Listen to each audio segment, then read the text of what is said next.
Okay, sorry, I keep getting interrupted, so I'm trying to get through the rest of this. So sorry if there's like some really short little videos, but it is what it is. July 11th.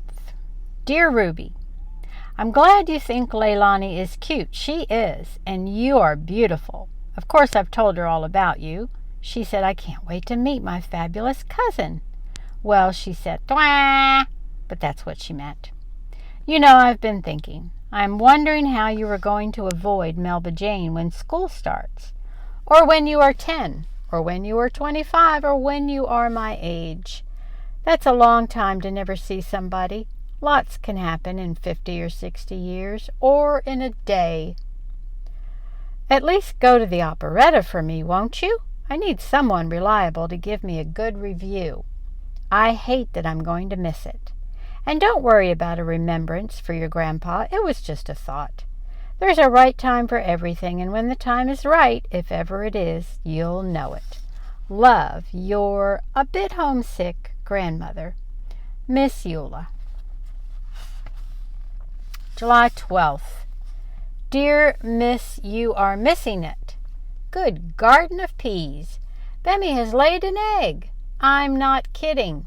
She and Herman have been sneaking out to meet each other at night. They are having what Miss Mattie calls a clandestine romance, or clandestine, I think that's how you pronounce it. What's that? We should have a chick on August 1st, or maybe August 2nd. Either day is lucky, right? Bemmy squawks all the time. She is loud and proud of herself. Bess is such a lazybones. She just eats through all the noise and even eats some for Bemmy. Ivy says she's happy for Bemmy and can give her some pointers. For your information, I played catch with Clebo Wilson yesterday. He had a bat, so we hit some pop flies to each other. He's a good batter. I'm a better catcher. Love, you're going to be a mother again, granddaughter, Ruby L. P.S. Mama is cooking with Dove's Aunt Tot. She says it is exhausting. So I'm sitting here. I dropped my grandson off at youth, so that's why there seems to be a lot of noise and interruptions. But anyway, July 17th. Dear Ruby, of course Dove can wear my moo-moos. Tell her it's my pleasure. Just don't let her out in any high wind. She might get picked up and carried off like a kite. Now I'm about to have my picture taken with a bunch of bananas on Johnson's porch. A huge bunch of bananas. I bet there's 100 bananas in this bunch. It's almost as tall as I am. I'm going to sing, Yes, We Have No Bananas, when the shutter clicks. Love, your missing you grandmother, Miss Eula. July 22nd. Dear Miss Banana Split, today I visited Aunt Tot and Mr. Ishii. Aunt Tot was painting on her porch. She paints the ugliest pictures in the world. Mr. Ishii tells her they are lovely, darling Tot. And Aunt Tot says, What would I do without you, Tater? And he kisses her and says, I hope we never have to find out. You must miss Grandpa Garnet worse than anybody. For your information, Aunt Tot wants to hang the painting she did today in the new baby's room. Wonderful idea, Tot, said Mr. Ishii. I think he needs glasses. Dove and I are wallpapering the baby's room. Aunt Tot has lots of choices papered to the wall already, and she can't make up her mind. So we are supposed to put all of them up, here and there. You would like Aunt Tot. I miss you worse than anybody. Love, your sticky granddaughter, Ruby L. July 23rd. Dear Ruby, I am flabbergasted. I am stupefied with joy. Bemmy has laid an egg. Oh, joy and happy day. How lovely that Bemmy and Herman are sweet on each other. Bemmy is a woman after my own heart. Of course, Herman seems to be sweet on just about anybody. Somebody's going to have to talk to that man. He has no decorum. Love, you're so happy I could go surfing. I think I will. Grandmother, Miss Eula. July 25th. Dear Miss Lots Can Happen in 60 Years, I just got your letter about Melba Jane. Miss Eula, I don't want to see Melba. I don't want to go to the operetta. I don't want to do a remembrance for Grandpa Garnet. You don't know what it's like. You live there now, and I live here, and I know what it's like. I don't have waterfalls and hula dancing and big bananas. I don't have Grandpa Garnet, and I don't have you. But I have the chickens, and I have Mama, and I have Dove, and I even have Miss Mattie and Mr. Ishii and Aunt Tot and Miss Phoebe and Mr. Harvey and whole bunches of other people, and hallelujah. And I don't have to have Melba if I don't want to, so I don't. I want you to come home. If you don't want to, you don't have to, but that's what I want. You said you wanted to live away from reminders of Grandpa Garnet for a while. I live with them every day, and I'm all right. Love, your A Lot Happens in a Day and You Don't See It, granddaughter, Ruby L. Chapter 20, August 1st. I miss you at the schoolhouse. Dove bit into a mayonnaise sandwich and washed it down with root beer. She sat on the back porch step wearing a fuchsia muumuu and her brown boots. You've got Melba. Ruby lay in the porch swing, swinging herself by sticking one bare foot on the porch and pushing off sideways whenever she slowed to a stop. I might melt, it's so hot. Ivy, Bess, and Rosebud scratched the dirt in the chicken yard looking for bugs. Bemmy nested and cackled from inside the greenhouse. The broken window was open to the sky. Ruby's mother had put a screen in the window frame. Dove's mind was on the operetta. You should come tonight and watch. Everybody's coming. It's going to be good. Melba has a solo. Ruby rolled her eyes. I bet you've filled up 10 of those astropology tapes listening to her yap. Anthropology. Dove drank the last of her root beer. She talks about her daddy a lot. Ruby sat up. What does she tell you? She tells stories. She told a story about how he used to take her out all by herself, just the two of them, to stargaze in the summers. He taught her all the constellations. She can spot Orion's belt and Scorpio's tail and the twins. A tiny shiver skittered up Ruby's spine. She closed her eyes and pulled a vision of Grandpa Garnet to mind, their firefly poem and their nights with Miss Eula in the back meadow under the stars. She showed me where the car went off the bridge. Ruby's eyes flew open. She did? Well, I never go there. Is that why you always take the long way to town? Ruby pushed off with her toes, and the swing began its back and forth again. Yes, she said quietly. That's why I go the long way. She stared at a mud dauber nest on the porch ceiling, and as she tried not to think about them, memories of last summer began to lay on her like a blanket of hot air. She covered her face with her hands and breathed between her fingers. She saw her grandfather standing on the Lake Jasper Bridge, waving to her. She rubbed her face and shook her head to clear it and saw Dove looking at her. She gave a little laugh. I don't even know where the car went off the bridge. Dove spoke carefully. I can show you. Ruby studied the hair on her arms. I don't want to know. There was silence then, except for the cackles from the greenhouse. Ruby watched her chickens. She looked at the mass of black-eyed Susans growing next to the chicken yard gate. Miss Eula's words came to her, floating on the breeze and pushing the hot air away. Just a remembrance to mark the fact that Garnet was in this world, and that the world was a good place because he was here. Maybe I do want to know, Ruby murmured. Dove stood and brushed sandwich crumbs off the front of her muumuu. Come on, then. Ruby looked at her bare feet. She spread her toes out as far as they would go. They looked like little fans. I'll go with you, said Dove. Ruby's eyes met Dove's. She gave a determined boost and pushed herself off the swing. The chain jingled. She took 2 hats from the hat pegs by the door and gave one to Dove. Just a minute, she said. There's something I need. She went inside the pink palace and came back with some scissors.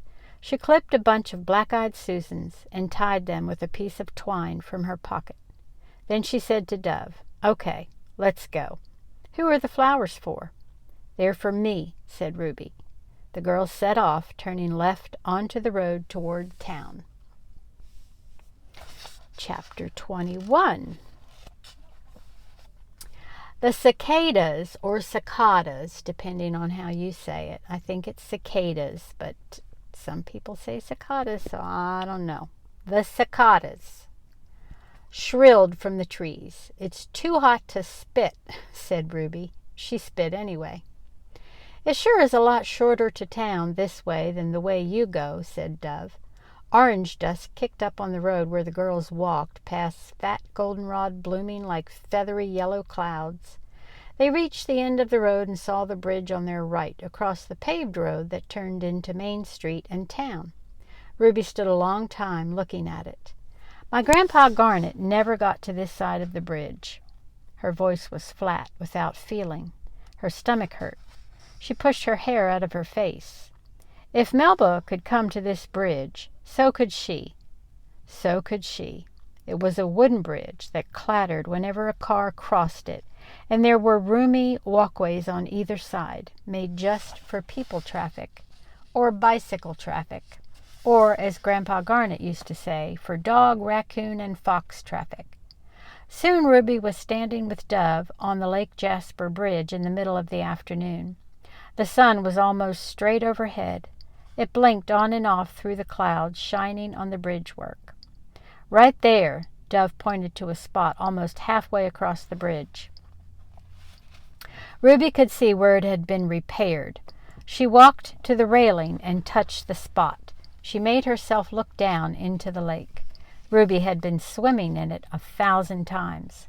The water had felt so good on her skin, but she would never, never swim in Lake Jasper again.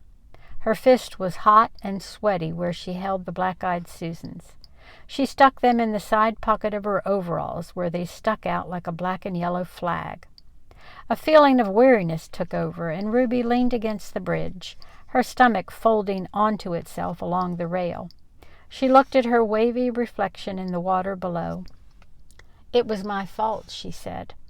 A tingle started in her chest and spread to her throat. "What was?" "The accident." Dove frowned. "Why do you say that?" Ruby took a deep breath and let it out. "Sheriff Fernando said Grandpa Garnet fell asleep at the wheel. That's all they could figure. But I know more, and so does Melba." Dove's face colored. "What happened?" A tractor rumbled over the bridge. The driver waved at them. Ruby kept going. "Remember how the day we had root beer floats at your house, Melba said that my grandpa and her daddy were supposed to stay in Raleigh, but they didn't?" Dove nodded. "It was my fault, because they were going to stay over in Raleigh that night, but I didn't want them to. I wanted Grandpa Garnet to come home because he had promised me a special fishing day, just him and me, and I had begged him to come back so we could go early and have a whole entire day, from sun-up to sundown, breakfast, dinner, and supper. We were standing by the car, just me and Melba and her daddy and my grandpa, and Melba heard me asking Grandpa Garnet to please, please, please come back that night. And Melba's daddy was saying, 'I don't know. It's a long drive late at night, Ruby. I expect we'll stay over.' And Grandpa Garnet was saying, 'Don't you worry about a thing, Ruby. We'll have our day.' And we didn't. And if he had stayed in Raleigh, we would have had it. We would have had our day. Now I don't have a grandpa. Melba doesn't have a daddy. We don't have any days left." Ruby wrapped her arms around herself and held her elbows. She didn't want to cry. Her head hurt. She closed her eyes and listened to a catbird call from somewhere in the trees. Dove took off her hat and ran her fingers through her white hair. She leaned against the bridge with her elbows on the railing. "Ruby," Ruby's voice choked, "Melba holds it over me. She knows I'm afraid she'll tell everybody. And maybe she did. Maybe they know it already. Maybe they all think it was my fault." "Ruby, that's not right." Ruby barreled ahead.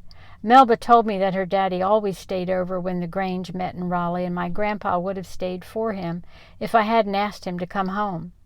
Her heart hurt. It cramped in her chest, and she squeezed her eyes shut. Grasshoppers called from the tall grass, and another car rattled over the bridge. Ruby dropped her head and gave Dove a weary smile. Too bad you don't have your equipment with you now, huh? Dove blinked and Ruby explained. Here's a first-hand interview, Dove. Here's a tragedy. Here's the whole story. It took Dove only a moment to find her voice. There's some things you don't report on. I bet Margaret Mead didn't tape everything. Some things are personal. Ruby rested her elbows on the bridge railing next to Dove and put her face into her hands for a long minute. Dove turned around to face the opposite side of the bridge. She scratched the side of her face. I know something you don't, she said. What? Ruby spoke from inside her hands. Dove thought for a minute, then spoke. Remember when I told you that I met Miss Mattie at the Mercantile and she told Aunt Tot and me all about the accident? Aunt Tot asked Miss Mattie why ever didn't your grandpa and Melba's daddy stay in Raleigh like they were supposed to. Miss Mattie stopped mixing the paint and said she knew her brother and that he had never for a minute entertained the notion of staying in Raleigh overnight, that he had never spent a night away from Miss Eula, and he wasn't about to start that night. Ruby lifted her face out of her hands and stared at Dove. Dove knit her eyebrows together with a pained look. I thought you knew that. Ruby opened her mouth, then shut it. Dove scratched her head. Well, I did. I just thought you knew. I mean, if I knew you thought it was your fault and I knew it wasn't, I would have told you lots earlier, but I didn't know it. I never for a minute thought it was your fault, and I didn't think you thought it was your fault. Dove's voice trailed off and she cocked her head and peered at Ruby. Ruby frowned. I didn't know that, she said in a soft voice. Her pulse began a ping, ping, ping sound in her ears and her heart beat faster. Or maybe I did, and I forgot. I don't know if that's true or not. She pushed her hair away from her face with both hands. Then slowly a new thought crept into Ruby's head. She looked at Dove with earnest eyes. She could hardly get her breath. Miss Mattie says she knows, but she doesn't. She doesn't know what Grandpa Garnet was thinking. Ruby began pacing on the bridge, back and forth, back and forth. That's what Miss Mattie believes, but she doesn't know. Nobody knows why he decided what he did. She stopped pacing and willed her heart to quiet itself. She felt dizzy. She gazed at a spot in the distance, not seeing anything. I don't know what he was thinking. Dove's eyes lit up. Or what Melba's daddy was thinking. Ruby grabbed tight to this new thought. She knit her hands together and then pulled them apart. She knew something important. Thing is, she said, lifting her head and breathing in the sweet smell of discovery, thing is, Grandpa Garnet would have come home anyway. He always came home. Always. A lightness slipped into Ruby's voice and a tingle ran from her shoulders right down to her toes. He would have come home no matter what. Dove smiled. Ruby's tingles turned into pinpricks of amazement. She tried to take it in, this new knowledge. She studied a spider web on the bridge work. It shimmered in the sunshine. I'll ask Miss Eula about it, said Ruby, but I bet that's right. He would have come home. She watched a pair of dragonflies dancing on the water. She almost felt like dancing herself. Dove tapped her hat back onto her head. I've got to go soon. We're supposed to show up early, so we have time to put on costumes and makeup and figure out what to do with Aunt Tot's scenery. But I can stay a little bit longer if you want. Ruby's heart felt light. It fluttered. Go. You'll make Miss Mattie crazy if you're late. Come with me. It'll be fun. Ruby shook her head. I don't want to. I'll sit with Bemmy. Plus, I'm closing up for Miss Mattie at the Mercantile. She forgets to turn out the lights and lock up on operetta night. Dove took 2 steps toward the road and then stopped. Can I sit up with you after the operetta and wait for Bemmy's egg to hatch? Ruby nodded. Come over when you're done. Bring your equipment. Okay. Ruby pulled on her earlobe. Maybe I'll give you an interview. Dove raised her eyebrows and Ruby shrugged. She shoved her hair out of her face. You know what, Dove? What? You're a good friend. Dove squinted into the late afternoon sun. Yes, she said thoughtfully, I am. Dove walked away and Ruby lingered, waving to the few cars that came rattling across the bridge. Soon she realized she didn't know how to leave. She didn't know what to do with her flowers. She should say something. She looked into the lake again. You would have come home. You always came home. She untied the twine around her flowers. One by one she tossed Black-Eyed Susans onto the lake. With each flower she remembered one good thing about her grandfather. "Goodbye, Grandpa Garnet," she whispered. "Goodbye." She felt the tears coming, but she stopped them by gritting her teeth until her jaws hurt.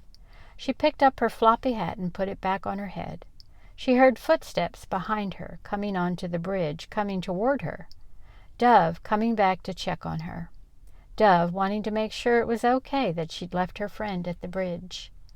Ruby hitched up her left overall strap and turned. "I'm fine," she said, and almost choked on the words. It wasn't Dove standing in front of her. It was Melba Jane. Till next time.